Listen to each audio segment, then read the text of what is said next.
Hello everyone, कैसे हैं आप सब लोग। आज मैं कुछ ऐसे क्वेश्चंस के बारे में बात करूंगा जो बहुत ज़्यादा ड्रॉपर्स के दिमाग में आते हैं। जैसे सपोज करो आपका इस बार गेट का एग्ज़ाम अच्छा नहीं हुआ and you are making up your mind to take a drop.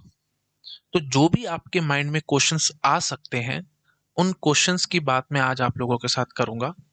बहुत इंपॉर्टेंट वीडियो होने वाला है, गेम चेंजर साबित होगा आपके लिए। तो इसको प्लीज बहुत ध्यान से, आराम से और पूरा देखना।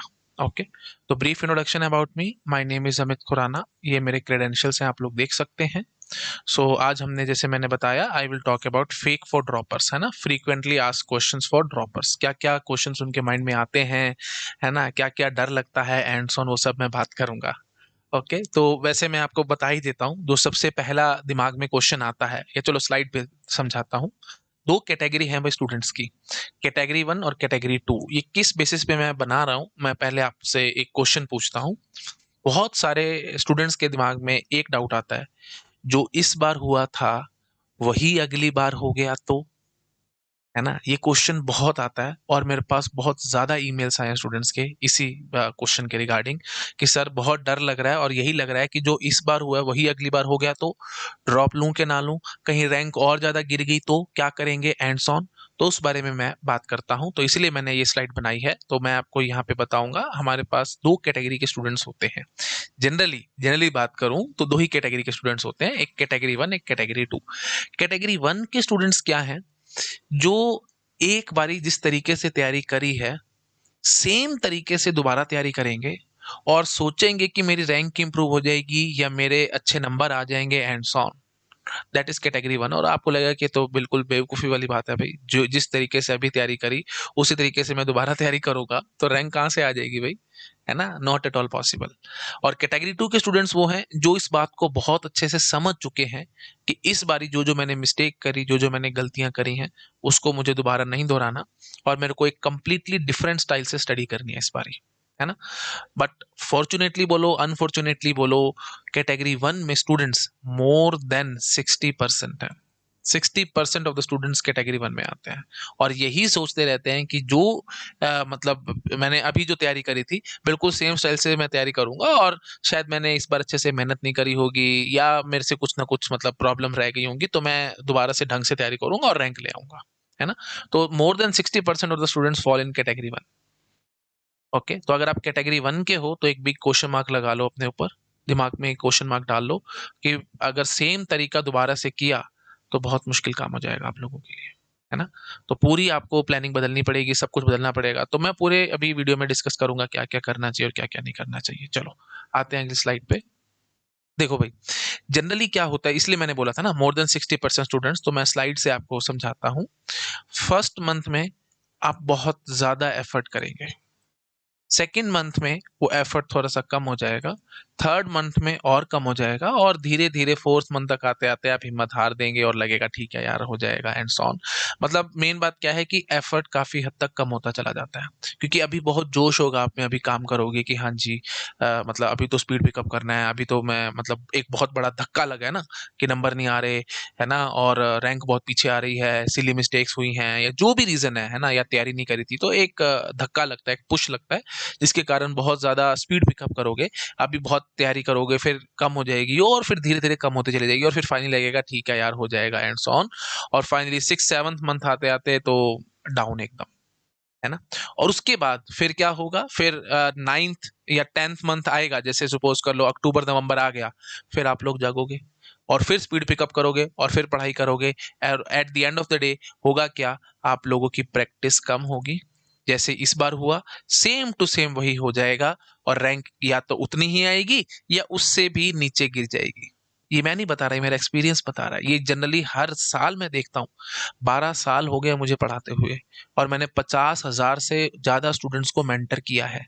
तो अब आप समझ पा रहे होगे मेरे को कितना एक्सपीरियंस है और मैं अपने एक्सपीरियंस से ही बता रहा हूँ। बहुत ज़्यादा स्टूडेंट्स यही काम करते हैं भाई, है ना।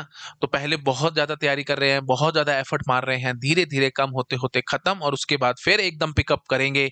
मतलब इस तरीके से जैसे हमारी साइन वेव होती है ना, जैसे हम साइन वेव देखते हैं बिल्कुल वैसे ही धीरे-धीरे बढ़ाएँगे, घटाएँगे, बढ़ाएँगे, घटाएँगे, ऐसे-ऐसे चलाएँगे।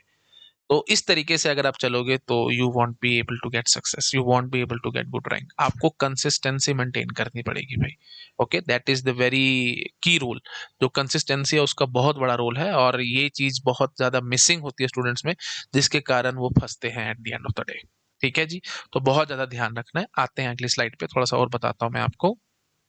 देखो भाई, कई बारी क्या होगा, ये देखो थर्ड या फोर्थ मंथ में आकर के बहुत सारे स्टूडेंट्स को लगता है कि अब ना जो मैंने रिसोर्सेज फॉलो करने हैं ना, वो मुझे ठीक नहीं लग रहे हैं, मैं इनमें कुछ चेंजेस करके देखता हूँ, है ना। या मेरे को मजा नहीं आ रहा पढ़ने का, एक टीचर को आप फॉलो कर रहे हो, उन मजा नहीं आ रहा, चलो किसी और को फॉलो करना शुरू करते हैं, या किसी और के वीडियोस देखते हैं, या किसी बुक को फॉलो करना शुरू करते हैं। कुछ तो स्टूडेंट्स इसी डायलेमा में रह जाते हैं कि अब एक बार मैं ड्रॉप ले, मतलब एक बार ही मैंने तैयारी कर ली है, मेरे को सब कुछ आता है, काफी हद तक चीजें आती हैं, तो मैं ना अब स्टैंडर्ड बुक्स पढ़ता हूँ।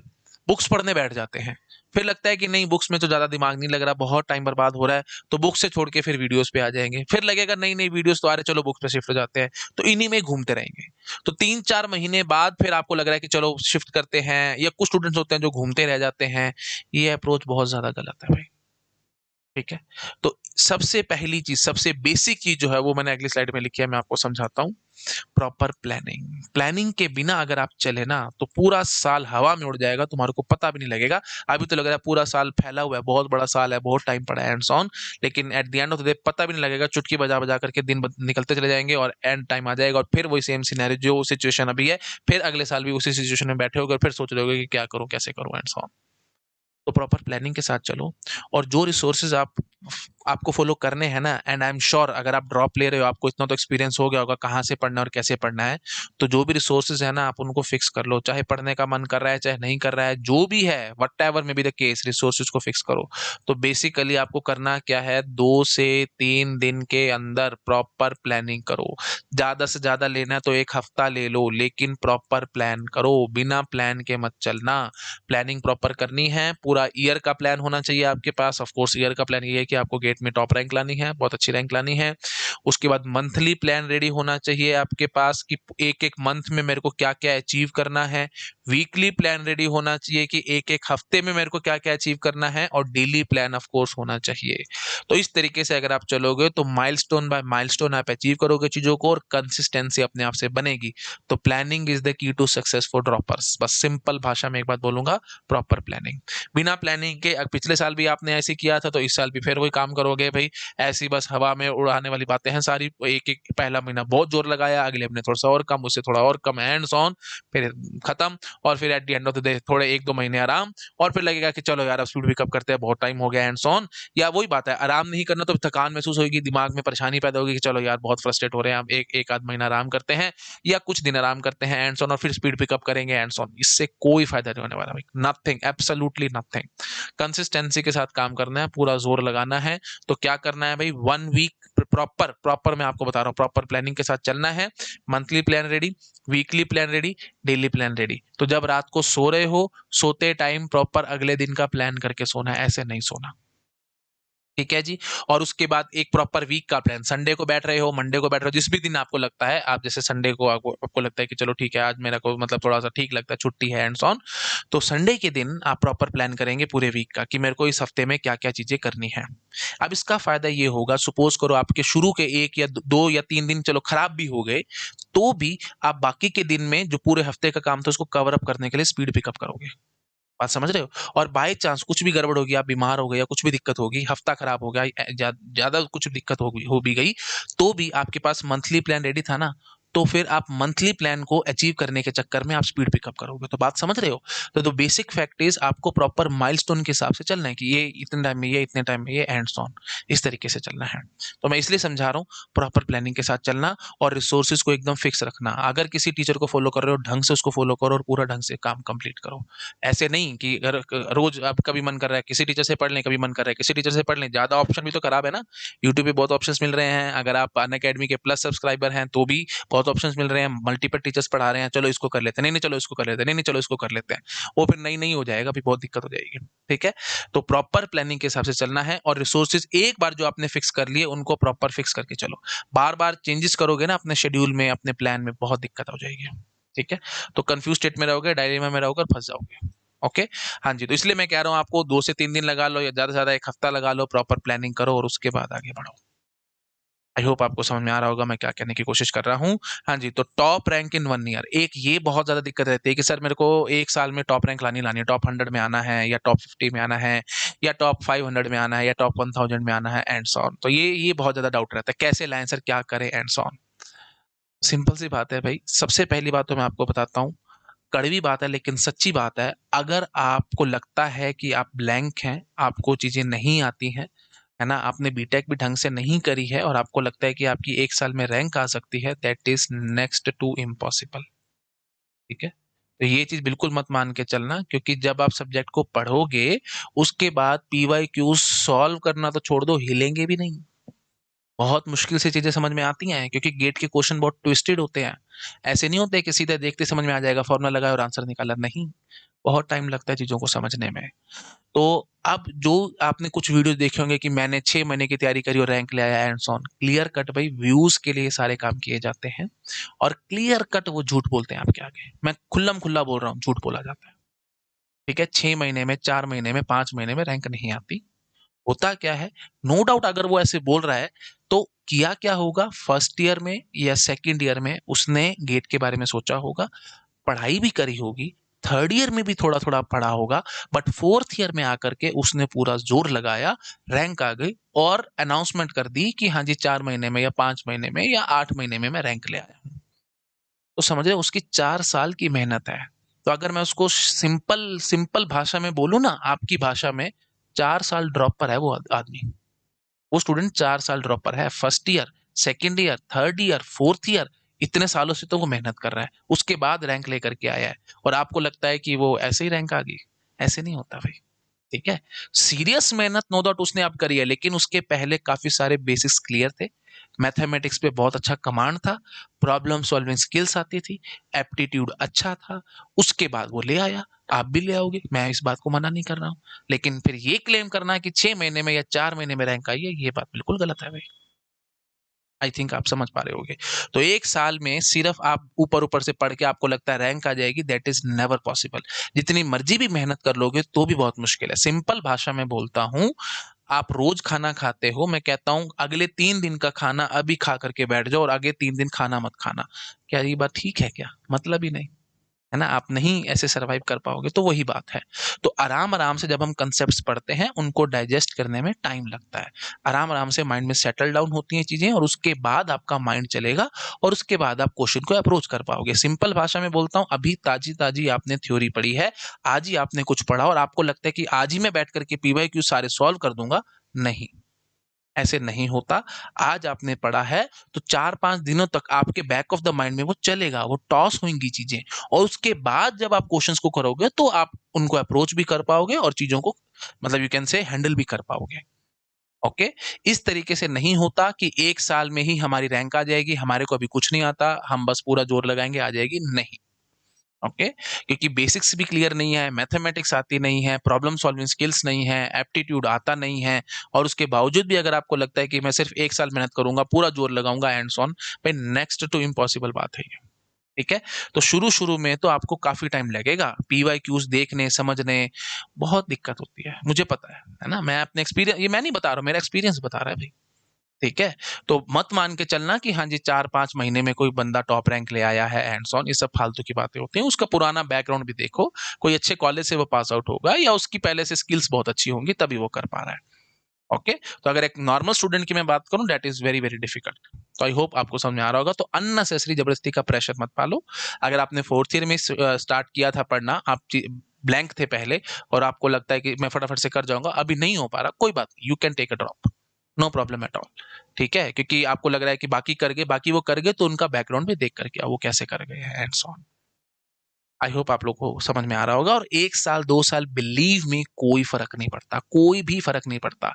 मैंने बहुत बार अपने स्टूडेंट्स को समझाया है, इंसान 25% ऑफ ऐज में वो पढ़ता है और 75% ऑफ एज तक वो उस पढ़ाई से खाता है। मतलब ऑन एन एवरेज 100 साल तो खैर आजकल उम्र नहीं है, लेकिन अप्रॉक्स मान करके भी चलते हो तो 25 साल तक, 20 से 25 साल तक आप पढ़ाई करोगे और उसके बाद आगे आने वाले 50 से 60 साल, ये 70 साल आप उसी पढ़ाई से खाओगे। तो अगर 1-2 साल इधर-उधर हो गए तो कोई फर्क नहीं पड़ रहा भाई, कोई भी फर्क नहीं पड़ रहा। ठीक है, इस बात को समझो, ये फालतू की बातें हैं। और एक बात बताता हूँ, गैप का कोई मायने नहीं होता आईआईटीज की प्लेसमेंट में। कोई पूछेगा भी नहीं कितने टाइम का तुम्हारा गैप है, तुमने क्या किया, and so nothing, they just want skills. जिसमें स्किल्स है उसकी प्लेसमेंट बहुत बढ़िया होनी है, बस it's as simple as that. ठीक है जी, तो स्किल्स पे ध्यान देनी है आपने, आगे जाकर के ये सभी करना है आईआईटीज में जाने के बाद। तो ये बात मत सोचना कि गैप आ गया तो परेशानी हो जाएगी, एंड सो नेवर एवर। ठीक है, ये सब फालतू की बातें। चलो ठीक है जी, मार्क्स वर्सेस रैंक। अब यहाँ पे मैं क्या समझाना चाहता हूँ, बहुत सारे स्टूडेंट्स को ये दिक्कत रहती है कि सर पेपर कभी मुश्किल आ रहा है, कभी इजी आ रहा है, सर पता ही नहीं लग रहा क्या करें क्या ना करें, और टॉप 100 में तो सिर्फ 100 ही स्टूडेंट्स होंगे, हमारा नाम कहाँ पे आएगा, हम तो बहुत पीछे रह जाएंगे, 1 लाख बच्चा बैठ रहा है, एंड सो ऑन। ये सब फालतू के दिमाग में ख्याल आते हैं। तो मैं आपको एक सिंपल बात बताता हूँ, सिंपल बिल्कुल बेसिक सा रूल है। अगर आप टॉप 100 में आना चाहते हैं, पेपर कैसा है कैसा नहीं है मारो गोली, टारगेट तो कर सकते हो ना भाई, टारगेट एटलीस्ट 70 मार्क्स।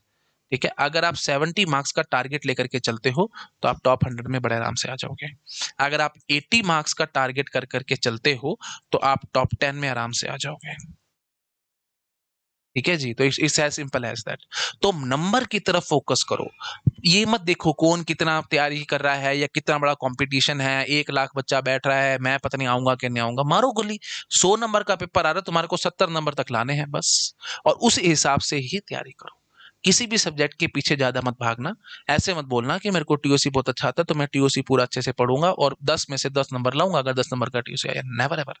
ये अप्रोच बहुत गलत है।